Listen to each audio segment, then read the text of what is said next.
I'm a little kid beat.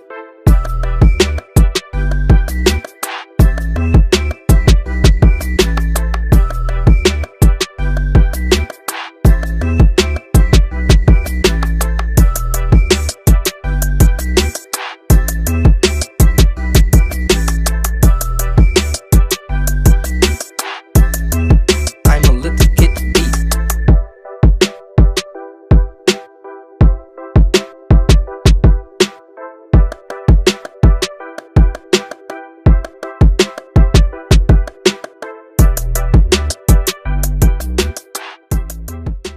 Pada video pembelajaran kali ini, kami ingin menjelaskan mengenai perulangan dalam bahasa pemrograman Java. Tetapi, kami hanya akan membahas lebih jauh tentang while dan do while. Sebelum membahas lebih jauh tentang hal ini, apakah kalian tahu apa itu perulangan pada bidang pemrograman? Jadi, perulangan adalah proses eksekusi perintah yang ada di dalam suatu blok perulangan secara berulang-ulang sesuai dengan nilai yang ditentukan atau sampai mencapai suatu batas tertentu dari sebuah perulangan tersebut. Misalkan, kita ingin membuat tulisan Hello World sebanyak 3 buah, maka kita bisa mengetiknya seperti ini. Tetapi, bagaimana jika kita mau membuatnya menjadi 100, 200, atau 1000 tulisan? Pasti tidak mungkin kan? Kalaupun mungkin, pasti kita membutuhkan banyak waktu untuk membuatnya. Nah, inilah gunanya perulangan pada pemrograman. Perulangan ini berfungsi untuk mempersingkat waktu kita atau pemrogram dalam membuat program yang tulisan atau programnya itu mengulang. Perulangan ini dibagi menjadi 2 jenis, yaitu counted loops atau perulangan yang jumlahnya tertentu, dan uncounted loops atau perulangan yang tidak jelas jumlah pengulangannya. Nah, while dan do while ini masuk ke dalam kelompok perulangan uncounted loops. Untuk lebih jelasnya, mari kita simak penjelasan dari anggota lainnya. Selamat menyaksikan. Oke, jadi sekarang saya akan menjelaskan secara umum terkait pengertian while. While bisa kita artikan selama. Cara kerja perulangan ini seperti percabangan. Ia akan melakukan perulangan selama beberapa kali sampai suatu kondisi yang ditentukan bernilai benar. Bentuk umum perulangan while akan saya tampilkan di sebelah ini. Jadi ada while, ada kondisi. Maksud dari kondisi ini adalah sebagai sebuah syarat untuk menghentikan proses perulangan. Ada kurung kurawal buka yang di dalamnya berisi pernyataan. Maksud dari pernyataan sendiri adalah bagian dari instruksi program yang akan diulang saat kondisi bernilai benar atau true. Jika bernilai false, maka perulangan akan berhenti. Selanjutnya, teman saya akan menjelaskan terkait flow chart dan sintaknya. Terima kasih. Perulangan while kita akan menjelaskan dulu pengertian umum dari flowchart dan juga pengertian umum dari sintak. Flowchart sendiri itu nama lainnya adalah bagan air, itu seperti langkah-langkah atau proses dalam membuat program, langkah-langkah penjelasan menjelaskan dalam membuat program perulangan while, tapi dengan simbol-simbol yang menjelaskan urutan menggunakan bentuk panah. Sedangkan untuk pengertian sintak sendiri itu biasanya digunakan oleh programmer untuk kayak kode atau script yang ditulis dibenarkan dan scriptnya itu cuma dimengerti oleh komputer dalam bentuk bahasa baku. Dan kita akan masuk ke perulangan while. Dan perulangan while sendiri itu pengertiannya adalah bentuk untuk perulangan while itu seperti looping atau perulangan yang mengulang-ulang statement atau blok selama kondisi menghasilkan nilai true, dan jika itu kondisi tersebut mengeluarkan atau menghasilkan nilai false, maka dia akan berhenti di kondisi tersebut. Dan salah satu contoh sintaknya itu while. Salah satu contoh sintak while itu ada statement dan counter. Dan contoh flowchartnya itu seperti ekspresi atau statement, kayak panah, tanda panah gitu. Nah, sekarang saya akan memberikan contoh dari program perulangan while. Pertama, saya akan menjelaskan algoritmanya terlebih dahulu. Pertama, kita akan menginput bilangannya. Setelah menginput bilangannya, kita memberi kondisi pada while-nya. Setelah itu kita akan mencetak bilangannya, membuat counternya. Selesai. Nah, sekarang kita akan masuk ke dalam pembuatan programnya. Pertama-tama, di sini kita akan menginputkan bilangannya. Di sini saya ingin menampilkan angka atau bilangan dari 6 sampai 15. Oleh karena itu, bilangan yang kita input adalah 6. Karena bilangan yang ingin saya tampilkan adalah bilangan bulat, maka di sini kita menggunakan variabel dengan tipe integer. Setelah itu, kita akan masuk ke dalam perulangan while-nya.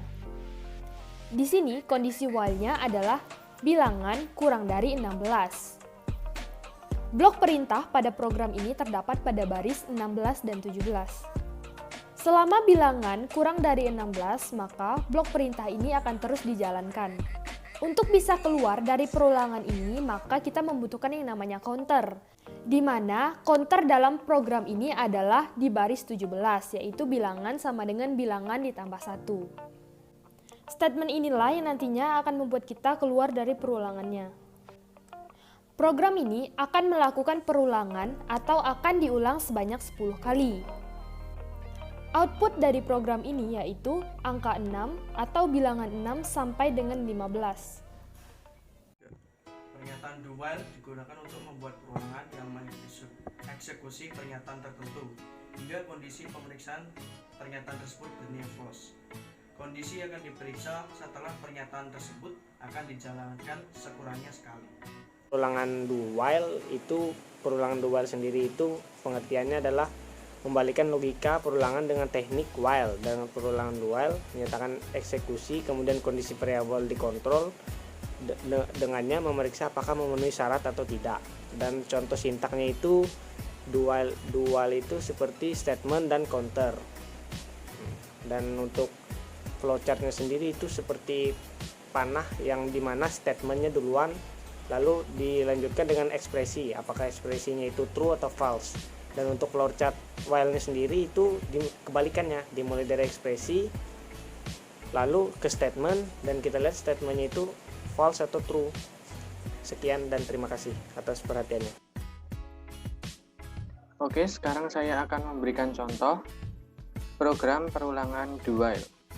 Ini adalah flowchart dari program yang telah saya buat. Saya membuat program untuk mengoutputkan bilangan 10 sampai 20. Yang pertama saya membuat inisialisasi bilangan sama dengan 10, kemudian aksi print bilangan dan increment bilangan. Kemudian pada bagian kondisi bilangan kurang dari sama dengan 20. Apabila bernilai benar, maka program akan kembali menuju aksi akan dikerjakan, dan apabila salah maka program akan berhenti. Dan yang membedakan perulangan do while dengan while adalah pada perulangan while bagian aksi berada di bagian percabangan, sedangkan pada do while aksi ini berada di line utama. Sehingga apabila program dikerjakan pada do while, minimal aksi akan dikerjakan sebanyak 1 kali, sedangkan pada while ada kemungkinan aksi tidak dikerjakan sama sekali. Untuk membuktikannya langsung saja kita ke program. Di sini saya memasukkan variabel dengan tipe data integer dan kemudian inisialisasi bilangan sama dengan 10. Kemudian pada do saya beri aksi untuk mengoutputkan bilangan dan saya beri increment bilangan plus. Selama bilangan kurang dari atau sama dengan 20, maka bagian aksi ini akan dikerjakan, sehingga output dari program ini sebagai berikut. 10 sampai 20. Dan yang membedakan do while dengan while adalah program pada do while akan dikerjakan minimal sekali. Sebagai contoh kita beri kondisi false atau salah. Maka bagian ini akan dikerjakan sekali, kemudian program akan berhenti. Dan outputnya sebagai berikut. Inilah yang membedakan do while dengan while. Jadi kesimpulannya adalah perulangan while akan melakukan perulangan kalau kondisi atau syaratnya terpenuhi. Sedangkan do while akan melakukan perulangan dulu, kemudian memeriksa kondisinya. Kalau kondisi terpenuhi, maka do while akan melanjutkan perulangan, sebaliknya dia akan berhenti. Kapankah waktu yang tepat menggunakan while atau do while? Tergantung dari kasusnya. Bila syarat perulangan tidak berkaitan dengan hasil hitung pada blok kode yang diulang, maka pakailah while. Tetapi bila syarat perulangan berkaitan dengan hasil perhitungan di blok kode yang diulang, maka pakailah do while. Terima kasih atas perhatian teman-teman. Sekian video dari kami, terima kasih.